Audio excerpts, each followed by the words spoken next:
আসসালামু আলাইকুম। সবাই কেমন আছেন? আশা করি সবাই ভালো আছেন। স্বাদ ও স্বাদের গল্পের সাথে আবারও আসলাম আপনাদের জন্য স্বাদ ও লাবণ্যময় মুসমুসো আলুর পরোটা। সো দেখার জন্য সবাই আমার সাথে থাকুন, আমার ফেসবুক পেজে লাইক করুন। সো আবারও চলে আসলাম আপনাদেরকে দেখাবো আলুর পরোটা। সো আলুর পরোটার জন্য আমি এখানে একটা আলু নিছি আর ধনের পাতা নিছি, সাথে নিয়ে নিচ্ছি আমি একটু স্বাদ মতো লবণ। অ্যান্ড আমি এখানে কাঁচামরিচ জায়গায় গুঁড়ো মরিচ দিয়ে দিচ্ছি, আমার কাছে এটাই খুব ভালো লাগে। এটা যদি ভাজা মরিচ হয় আরও তো খুবই ভালো। সো নিয়ে আমি এখন এটাকে সুন্দরভাবে একটু আলুটা ভেঙে নেবো এইভাবে।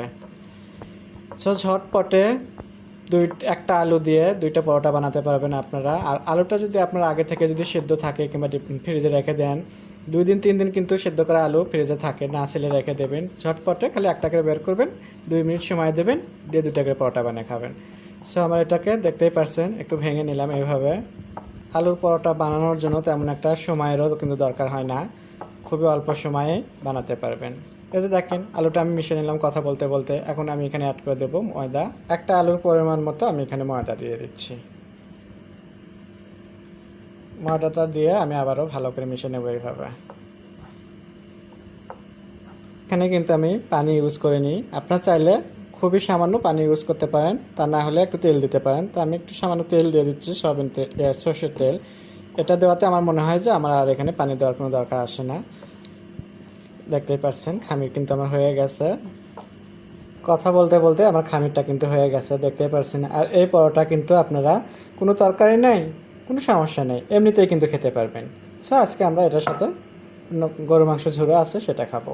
সো এখন আমি পরোটাটা আপনাদেরকে বানিয়ে দেখাবো। আমি একটু গোল গোল করে নিচ্ছি, আমার মনে হচ্ছে যে 3টা হবে ছোটো বড়ো।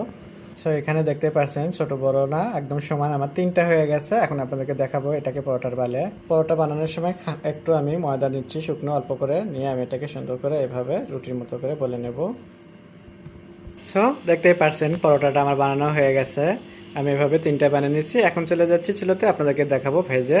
চলে আসলাম চুলো, এখানে দেখতে পাচ্ছেন আমি একটা কালো প্যান বসিয়ে দিচ্ছি, দিয়ে আমি এখানে দিয়ে দিচ্ছি একটু ঘি। আমি ঘিয়ে ভাজবো। সো আপনার ঘিটা প্রথমে না দিলেও হয়, পরে দিলেও পারতেন, আমি প্রথমেই দিয়ে দিলাম। এখন আপনাদেরকে পরোটাটা ভেজে দেখাবো। তো এখন আমি পরোটাটা দিয়ে দিচ্ছি এবং এটাকে সুন্দর করে আমি একটু উল্টে পাল্টে লাল লাল করে ভেজে নেব। এখন আমি এটাকে একটু উল্টে দেব, দেখা যাচ্ছে এক পৃষ্ঠে মনে হচ্ছে হয়েছে। সো দেখতেই পাচ্ছেন কি সুন্দর কিন্তু কালার এসে গেছে। আর আলুর পরোটা মানে আপনারা ভাবতেছেন হয়তো বা ফুলবে না, এইভাবে মানে তা না, এভাবে কিন্তু আলুর পরোটা খুবই সুন্দরভাবে ফোলে এটাও। আর খেতেও কিন্তু খুবই স্বাদ লাগে, বললাম না মাছ মাংস ছাড়া আপনি এমনিতে এটা খেতে পারবেন। সো বাচ্চাদের বিকেলকার নাস্তা হিসেবে আপনি এভাবে পরোটা বানিয়ে দিতে পারেন। এটার উল্টে পাল্টে সুন্দর করে আমি ভেজে নিলাম, দেখতে পাচ্ছেন খুবই সুন্দর কালার এসে গেছে। আমি এখন এটাকে তুলে নেব, বাকি দুইটা এভাবে ভেজে আপনাদেরকে পরিবেশন করে দেখাবো। সো আমার হয়ে গেল ঝটপটে মুসমুসা আলুর পরোটা। আশা করি আপনাদের ভালো লাগবে। আপনাদের যদি ভালো লেগে থাকে, বাসায় একবার হলেও এভাবে আপনারা আলুর পরোটা বানিয়ে দেখবেন যে খুবই মজাদার লাগে। এটা থাকলে আর অন্য কোনো কিছুর দরকার হয় না। এটা দিয়ে শুধু আপনি পেট ভরে ভালোভাবে আপনি নাস্তা বা দিনের খান, সো খেতে পারবেন। সো এটা কিন্তু বিকেলে বাচ্চাদের নাস্তা হিসেবেও খুবই মজাদার একটা খাবার। সো নতুন নতুন ভিডিও দেখার জন্য আমার সাথেই থাকবেন, আমার ফেসবুক পেজে লাইক করুন। সবাই ভালো থাকবেন।